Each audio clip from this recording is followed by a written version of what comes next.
사도신경하심으로 2026년 1월 2일 금요일 에바다 교회 오늘을 여는 말씀 시작합니다. 나는 전능하신 아버지 하나님 천지의 창조주를 믿습니다. 나는 그의 유일하신 아들 우리 주 예수 그리스도를 믿습니다. 그는 성령으로 잉태되어 동정녀 마리아에게서 나시고 본디오 빌라도에게 고난을 받아 십자가에 못 박혀 죽으시고 장사된 지 사흘 만에 죽은 자 가운데서 다시 살아나셨으며 하늘에 오르시어 전능하신 아버지 하나님 우편에 앉아 계시다가 거기로부터 살아있는 자와 죽은 자를 심판하러 오십니다. 나는 성령을 믿으며 거룩한 공교회와 성도의 교제와 죄를 용서받는 것과 몸의 부활과 영생을 믿습니다. 아멘.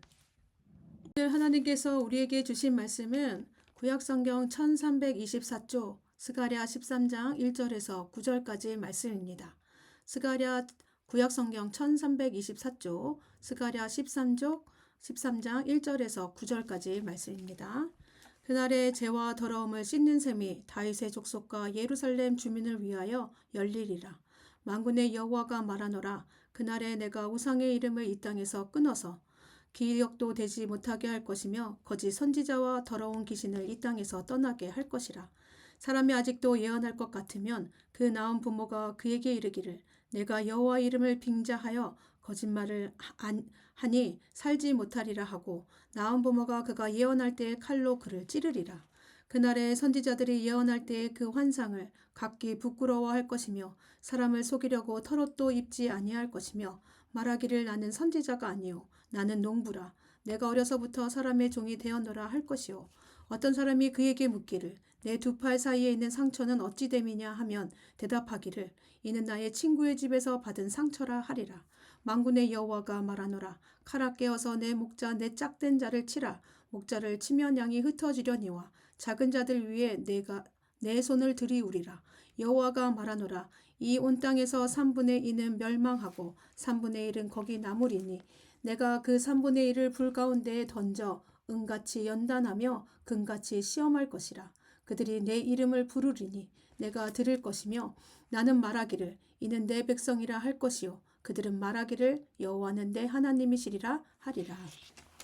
아멘. 네, 스가랴는 학개와 동시대에 함께 활동했던 선지자입니다. 유다 백성이 파괴된 성전을 재건하도록 힘을 주고 옆에서 응원하며 함께 그 일들을 이루었던 예언자입니다. 그들의 사역은 개인적인 문제와 현실의 어려움에 빠져있던 유다 백성의 시선을 하나님께 돌리는 데에 초점을 두었습니다. 포로에서 돌아온 백성들은 생계와 또 자기들의 집짓기 등 당장의 삶에 필요한 것들을 하다 보니까 하나님의 성전을 짓는 것은 뒤로 미루고 있었습니다. 학개는 그래서 너희의 삶이 왜 이렇게 메마른지 돌아보라 하고 직설적으로 책망을 했고요. 스가랴는 환상과 약속을 통해 하나님이 여전히 그들 가운데 일하고 계심을 보여주었습니다. 스가랴는 단순히 성전을 다시 지어라 라는 외적인 회복만을 말하지 않았습니다. 그는 성전이 다시 세워지기 전에 백성의 마음이 먼저 하나님 앞에 회복되어야 함을 보았습니다. 백성이 성전을 재건하지 못했던 이유를 단지 삶이 바쁘고 현실이 어려웠기 때문으로 보지 않았기 때문입니다. 그것은 건축의 문제가 아니라 죄와 타협한 이스라엘 백성의 마음, 또 흐려진 신앙의 기준, 하나님보다 앞서 있는 다른 것들이 라는 그 영적인 문제를 그것들을 영적인 문제로 보았습니다. 그래서 스가랴 12장에서는 백성은 자기들이 찌른 일을 보고 애통하며 깊은 회개의 자리로 나아가라고 그렇게 선포합니다. 그리고 바로 그 회개의 자리에서 이어지는 말씀이 13장 1절 말씀입니다. 1절입니다. 그날에 죄와 더러움을 씻는 셈이 다윗의 족속과 예루살렘 주민을 위하여 열리리라. 스가랴는 그날이라 말하며 그날에 일어날 일을 말합니다. 그날이란 시간표에 찍힌 어느 하루를 말하는 것이 아니라 하나님께서 회개한 이스라엘 백성 가운데 실제로 일을 시작하신 날을 의미합니다. 그날에 일어날 일을 오늘 본문에 구체적으로 말씀합니다. 그날에 죄와 더러움이 씻는 셈이 열릴 것이다 라고 합니다. 성경에서 셈은 생명을 살리고 더러움을 씻고 계속해서 깨끗한 물이 솟아나는 곳입니다. 여기에 셈도 마찬가지로 하나님께서 이스라엘 백성을 위해 마련해 주신 은혜의 통로입니다. 이스라엘의 죄와 더러움을 깨끗이 씻어주는 곳이며 한 번 쓰고 끝나는 물이 아니라 필요할 때마다 나아가 사용할 수 있는 셈입니다. 그래서 이 셈은 죄를 지은 사람을 정죄하기 위한 곳이 아닌 하나님께 다시 나올 수 있도록 회복의 길을 열어주는 샘물이며 하나님께서 준비하시는 새로운 일을 시작하는 자리가 된다는 것입니다. 그래서 2절, 6절에서는 그날에 하나님께서 어떤 일을 행하실 것인지를 말씀합니다. 2절에서 6절까지 말씀입니다. 만군의 여호와가 말하노라. 그날에 내가 우상의 이름을 이 땅에서 끊어서 기억도 되지 못하게 할 것이며 거짓 선지자와 더러운 기세를 이 땅에서 떠나게 할 것이라. 사람이 아직도 예언할 것 같으면 그 낳은 부모가 그에게 이르기를 내가 여호와의 이름을 빙자하여 거짓말을 하니 살지 못하리라 하고 낳은 부모가 그가 예언할 때에 칼로 그를 찌르리라. 그날에 선지자들이 예언할 때에 그 환상을 각기 부끄러워할 것이며 사람을 속이려고 털옷도 입지 아니할 것이며 말하기를 나는 선지자가 아니오 나는 농부라. 내가 어려서부터 사람의 종이 되었노라 할 것이요. 어떤 사람이 그에게 묻기를 내 두 팔 사이에 있는 상처는 어찌 됨이냐 하면 대답하기를 이는 나의 친구의 집에서 받은 상처라 하리라. 네, 2절의 말씀은 하나님은 그날의 우상의 이름을 끊어버리시고 거짓 예언과 더러운 영을 이 땅에서 사라지게 하신다고 말씀합니다. 이는 백성이 회개하고 죄가 씻겨진 후에 이제 더 이상 그들이 죄로 이끌었던 잘못된 대상과 거짓된 신앙이 공동체 안에서 힘을 잃게 된다는 것입니다. 3절에서는 이제 누군가가 하나님의 이름을 거짓말을 하고 가장 가까운 가족조차 그것을 용납하지 않겠다는 것입니다. 하나님의 이름을 거짓말로 전한다면 그것은 가까운 친척이라도 가족이라도 용납하지 않겠다는 것이죠. 이 말씀은 거짓 신앙에 대해 얼마나 단호해졌는지를 보여주는 표현입니다. 혈연보다 하나님의 진리가 우선된다라는 것이죠. 4절에서는 거짓 예언자들은 더 이상 예언자인 척하며 특별한 옷을 입거나 사람들을 속이지 못한다는 것입니다. 씻김 이후에는 겉모습으로 꾸민 보여주기식 신앙은 설 자리를 잃게 된다는 것이죠. 또 5절, 6절에서는 거짓 예언자는 나는 예언자가 아니라 평범한 농부이다 라고 말하며 과거의 거짓된 삶을 숨기거나 부인합니다. 그런데 그의 몸에 난 상처를 보며 그가 거짓 예언자임을 알 수 있다는 것이죠. 그런데 아무리 거짓 선지자들이 자신을 감춘다 해도 결국 거짓은 드러날 것이고 진실만 남게 된다는 그런 의미입니다. 결국 스가랴 13장 2절, 6절에선 무슨 말씀을 하고 있냐면 죄가 씻긴 후에는 죄를 낳던 우상과 거짓이 제거가 되고 하나님의 백성 안에 신앙의 기준이 분명해지며 겉으로는 건건해 보이지만 속은 거짓인 위선과 거짓은 더 이상 숨을 수 없게 된다는 것입니다. 이 본문은 용서받았으니 이제 끝이다 라는 것이 아니라 씻김 이후의 삶은 반드시 변화로 이어진다는 것입니다. 하나님께서 준비해 주신 셈에서 죄와 더러움에 씻은 후에는 반드시 삶의 변화가 뒤따라 온다는 것입니다. 그럼 왜 재씻김 받은 후에 이런 삶의 변화가 같이 오는 것일까요? 하나님께서 준비해 주신 셈에서 씻김은 단순히 제 책임을 없애주는 것이 아닙니다. 네, 이것은 뭐냐면 이 재씻김은요. 죄가 더 이상 우리의 삶을 지배하지 못하도록 하나님께서 끊어내신다는 것입니다. 네, 죄는 사람을 묶고 생각을 지배하고 선택을 왜곡하고 삶의 방향을 끌고 가는 주인처럼 행동합니다. 우리 안에 와서 이 죄가 하는 일들입니다. 그래서 죄 아래에 있을 때 사람은요, 죄를 짓고 있는 것이 알면서도요, 이 같은 선택을 계속해서 반복하게 됩니다. 죄를 짓는 것을 계속 반복하게 됩니다. 죄 짓는 게 싫으면서도요, 그 길을 떠나지 못하게 됩니다. 그러나 하나님은 우리를 용서만 하시고 다시 죄로 돌려보내지 않는다고 지금 말씀하고 있는 것입니다. 하나님은 셈에서 우리 죄를 씻기실 때 죄의 권세와 이 모든 영향력까지 다 끊어내셨다는 것입니다. 그 결과 죄 씻김을 받은 사람은 죄를 지어도 아무렇지 않은 상태에 머물러 있을 수가 없는 것이고요. 죄를 합리화하며 편안하게 살 수 없는 것이고 이전과 똑같은 방향으로 내가 살았던 방향으로 그렇게 살아갈 수 없다는 것입니다. 네, 이것은요. 예수님이요, 우리 죄를 해결하기 위해서 이 땅에 오셨습니다. 예수님을 믿는 자마다 어떤 은혜를 주셨습니까? 죄에서 자유케 하는 은혜를 주셨습니다. 이제 죄는요, 우리를 유혹할 수 있습니다. 그런데 우리를 더 이상 다스릴 권세는 잃어버렸다는 것입니다. 예수님께서 우리 안에 오셔서 우리의 중심과 우리의 생각의 자리를 차지하셨습니다. 네.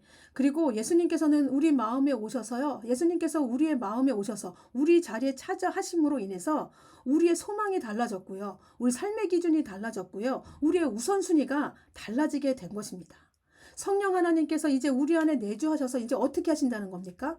우리를요, 하나님이 원하시고 기뻐하시고 하나님께서 계획하신 대로 우리를 인도하신다는 것입니다. 그래서 이제 우리는요, 제 안에서 제 안에 영향력이 있어, 제 아래 그 영향력 아래 있는 것이 아니라 예수 그리스도께서 이 죄를 다 십자가에서 다 끊어내시고 예수님을 믿는 자마다 우리를 어디에 있게 하셨냐면 이제 제 영향력이 아니라 하나님의 은혜, 하나님의 계획, 하나님의 뜻 가운데 우리를 있게 하셨다는 것입니다. 그래서요, 죄 씻음 받은 사람은요, 이제 죄 짓는 거 싫어합니다. 네, 죄 가운데 머무는 것을 당연하게 여기지 않습니다. 양심의 가치, 양심은 더 선해지고요, 더 예민해져서 죄 지을 때마다 하나님께서 이게 죄라고 말씀하시기 때문에 우리는 회개하며 그렇게 하나님 앞에 나갈 수 있게 된 것입니다. 하나님께서 여신 셈에서 우리는 예수 그리스도를 의지함으로 죄 씻음을 받았고요, 성령 하나님의 내주하심으로 죄의 길에서 떠나 하나님께서 계획하신 새로운 길을 걸어가게 되었습니다. 그래서 하나님의 셈은 우리의 과거, 죄악을 씻어내고 하나님께서 새 일을 시작하시는 출발점이 됩니다. 이제 우리는 제가 이끄는 대로 살아가는 사람들이 아니라 매일 새롭게 부어주시는 하나님의 샘물로 샘물 안에서 살아가는 사람들입니다. 날마다 그 샘에 나가 제 씻음의 은혜를 기억하고 다시 붙들고 성령님께서 이끄시는 그 새로운 길을 기쁨으로 걸어가는 우리가 되었습니다. 그래서 바라기는 매일매일 하나님께서 주시는 그 은혜의 샘물 안에서 우리의 죄를 돌아보며 예수 그리스도의 은혜로 우리의 죄를 돌아보며 회개하며 또 성령님께서 인도하신 대로 그렇게 따라가며 살아가는 우리가 되기를 바랍니다. 그럼 우리가 죄 씻음을 받았으면 이제 편안해지는 것이 아닌가라고 생각할 수 있습니다. 그러나 죄 씻음을 받은 후에 이어지는 말씀은요, 연단에 대한 말씀입니다. 7절입니다.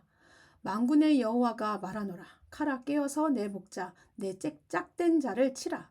목자를 치면 양이 흩어지려니와 작은 자들 위에는 내가 내 손을 들이우리라. 네, 7절에서 칼아 깨어서 내 목자 내 짝된 자를 치라고 말합니다. 여기서 칼이란 폭력이나 인간의 악의를 말하는 것이 아니라 이 칼은 하나님의 허락 아래에 있는 도구, 하나님의 계획 안에서 사용되는 고난과 심판을 의미합니다. 이 칼을 내 목자, 내 짝된 자를 치라고 합니다.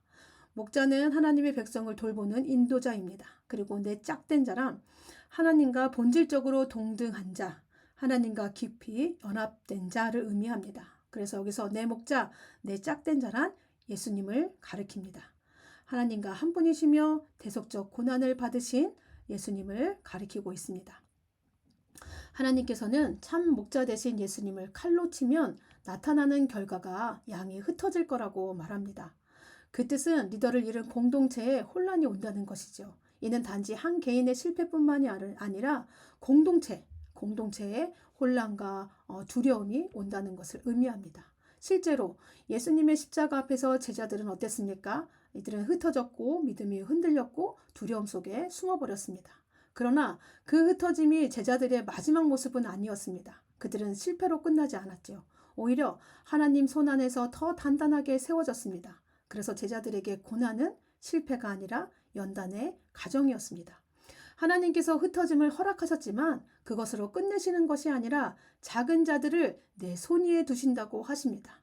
여기서 작은 자들이란 연약한 자들, 흩어졌지만 떠나지 않은 자들, 또 상처받는 자들을 의미합니다. 이들이 남아있는 3분의 1이라고 이야기합니다. 8절 9절에서 남아있는 3분의 1을 하나님께서 어떻게 하시냐면 연단하시고 시험하신다고 합니다. 8절 9절입니다. 여호와가 말하노라. 이 온 땅에서 3분의 1은 멸망하고 3분의 1은 거기 남으리니 내가 3분의 1을 불 가운데에 던져 은같이 연단하며 금같이 시험할 것이라. 그들이 내 이름을 부르리니 내가 그들을 들을 것이며 나는 말하기를 이는 내 백성이라 할 것이요 그들은 말하기를 여호와는 내 하나님이시리라 하리라. 은가 그분요 귀한 금은 보화입니다. 그렇죠? 있는 있지만 금은 귀한 보석이지만 이것을 있는 그대로로 사용할 수는 없습니다. 은과 금의 온전한 가치가 드러나기 위해서는 반드시 불을 통과해야만 합니다. 은은 불에 넣으면 속에 있던 불순물들이 위로 떠오릅니다. 은 자체는 줄어들지 않지만 은 아닌 것들이 제거가 됩니다. 금도 불을 통과하지 않으면 그 진짜 순도와 가치를 드러내지 못합니다. 은과 금은 불 속에서 있을수록 더 단단해지고 더 순수해집니다. 은과 금을 불 속에서 연단하고 시험하듯 하나님은 하나님의 백성도 또한 그렇게 하시겠다고 하십니다. 제 씻음을 받은 후 우리는 하나님의 백성이 되었습니다. 하나님의 백성이 되었다고 해서 저절로 순수하고 성숙한 그리스도인으로 자라는 것은 아닙니다. 하나님은 우리의 죄를 씻으신 후 그 자리에 멈추게 하지 않으시고 연단과 시험의 길로 인도하십니다. 왜냐하면 씻김은 출발이지만 완성은 아니기 때문입니다. 우리가 하나님의 자녀가 된 후 우리 안에는 여전히 자기 중심적인 생각, 또 삶의 모습, 두려움, 예습관, 하나님보다 앞서 있는 것들, 심지어 숨은 죄의 찌꺼기까지 여전히 남아있는 우리들의 모습입니다. 이런 죄의 불순물을 제거하지 않는다면 우리는 더 순수한 신앙인으로 또 더 나은 신앙의 모습으로 자라가지 못합니다. 그래서 연단과 시험은 우리의 죄의 불순물을 없애고 더 순수해지는 시간이며 더 단단해지는 시간입니다. 연단과 시험이야말로 우리를 하나님의 백성으로 빚어가는 시간이 됩니다. 물론 연단과 시험이 오면요, 그 시간이 참 어렵습니다. 네, 불 속에 있는 금과 은처럼 답답하고 뜨겁고 또 견디기 힘든 그런 시간입니다. 그러나 하나님은 분명하게 말씀하십니다. 작은 자들을 위해 내가 내 손을 들이우리라. 네, 하나님은요, 시험과 연단에 있는 가운데 있는 영혼들을 그냥 힘들게 내버려 두시는 것이 아니라 하나님께서 붙드시고 보호하시고 끝까지 인도하시겠다고 약속하고 있습니다. 이렇게 하나님의 시험과 연단을 이겨낸 자들을 향해 하나님이 뭐라고 말씀하시냐면 그들은 내 백성이라 할 것이요 그들은 나를 내 하나님이라 부를 것이다 라고 말씀합니다. 네, 또 우리 가운데 시험과 연단 가운데 또 어려움 가운데 있는 크고 작은 어려움 가운데서 또 힘든 시간들을 보내고 계시는 성도님들이 계십니다. 네, 이 시간은요, 네, 우리가 자라는 시간입니다. 이 시간은 지금 뭐라고 말씀하시냐면 그들이 내 백성이 되고 우리가 하나님을 향해 내 하나님이라 부르게 될 것이라고 말합니다. 네, 하나님이 저 멀리 있는 계신 하나님이 아니라 나와 상관이 없는 하나님이 아니라 내 삶에 오셔서 나를 다스리시고 나와 함께 하시고 실제적으로 내 모든 삶을 주장하시고 인도하시는 하나님이 되신다는 것입니다. 이 시련과 이 연단의 시간은 그저 힘든 것뿐만이 아니라 내가 진짜 하나님을 나의 하나님으로 만나는 시간이 된다고 지금 말씀하고 있습니다. 네, 우리 힘들고 어렵지만 이 모든 시간들을 통하여서 하나님이 나의 하나님, 우리가 하나님의 백성, 진짜 하나님의 백성, 하나님이 나의 하나님이 되는 귀한 시간이 되기를 바랍니다. 예, 이 시간 우리 말씀을 기억하며 함께 기도하겠습니다. 날마다 새롭게 부어주시는 하나님의 샘물 안에서 제 씻김의 은혜를 기억하게 하시고 거룩함으로 살아가는 우리가 되게 해주세요. 시험과 연단 속에서도 낙심하지 않으며 하나님의 자녀로 자라가는 은혜를 허락하여 주시옵소서라고 기도해 주시기 바랍니다. 또 가정, 교회, 나라와 세계를 위해 기도하실 때도 날마다 새롭게 부어주시는 하나님의 은혜 가운데 또 제 씻은 가운데 우리가 거룩하게 하나님 앞에 나가게 해주시고 시험과 우리 안에 있는 이 모든 시험과 연단 속에서 하나님의 일하심을 바라보며 믿음으로 나아가는 우리 가정, 교회, 나라, 세계 되게 하여 주시옵소서 라고 기도해 주시기 바랍니다. 오늘 공동체 기도는 오채민 청소년과 예하준 어린이입니다. 오채민 청소년 기도 제목입니다. 고등학교 가서 적응 잘하고 공부 열심히 하게 해주세요. 자매간에 싸우지 않게 해주세요. 부모님들이 힘들지 않고 힘내게 해주세요. 새로운 환경과 방식에 잘 적응하고 공부도 열심히 친구도 잘 사귀게 해주세요. 어떤 차별 편견 없이 다 같이 화목하고 화합할 수 있고 하나님을 느끼는 교회가 되도록 해주세요. 지구 온난화로 기후 변화가 극심한데 지면이 낮은 나라, 힘이 없는 나라가 고통받지 않게 도와주세요. 또 예하준 어린이 기도 제목입니다. 날마다 건강하고 즐거운 삶을 살며 하나님과 가까워지도록 밝고 건강하게 자라나기를 소원합니다.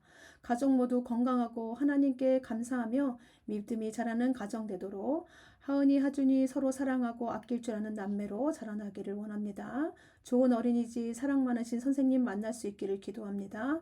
에바다 성도님 모두가 하나님과 더 가까워지는 한 해가 되도록 목회자분들, 성도님들 모두 건강하며 하나님 기뻐하시는 아름다운 교회 되도록 전쟁으로 고통받는 아이들이 없도록 어려움을 겪는 아이들이 있다면 하나님께서 지켜주시고 함께해 주세요. 라는 기도 제목을 갖고 있습니다.